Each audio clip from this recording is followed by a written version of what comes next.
And start the clock.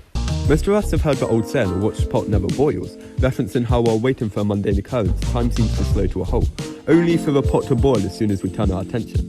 At first this seems less like a universal truth and more like a testament to human impatience.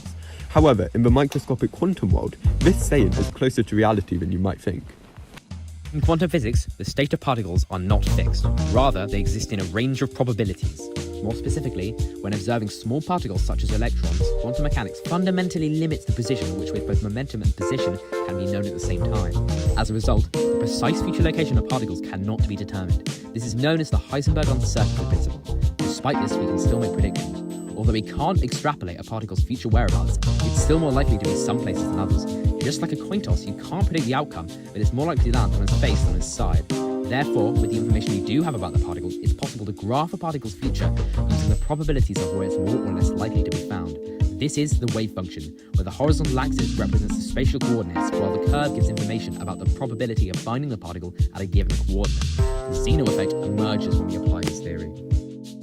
Now, imagine we have a single unstable atom that wants to decay. As radioactive decay is considered random, it's once again impossible to predict the future state of our particle.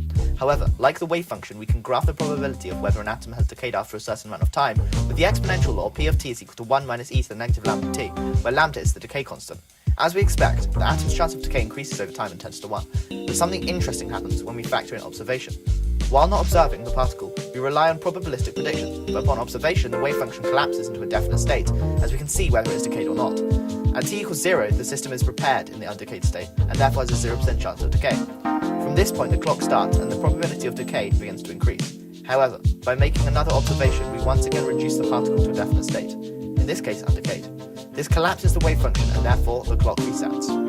As the frequency of observations increases, the probability of decay is kept far below 1, and therefore upon most observations the function collapses into its undecayed state.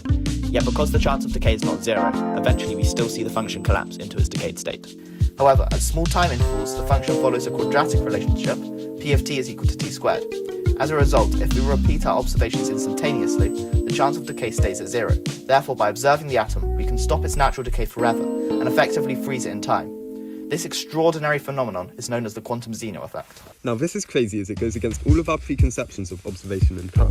We normally think of observation as passive. The pot never knows when you're watching, and so how can you change its behaviour? However, in quantum mechanics that is simply not true. By observing a particle you actively change the system and can therefore affect its behaviour. Now in the real world, observations cannot be instantaneous, nor infinitely frequent, and therefore we can't freeze a particle's evolution forever. However, in experiments, scientists have been effective in slowing the decay of an atom with the Zeno effect. And time's up.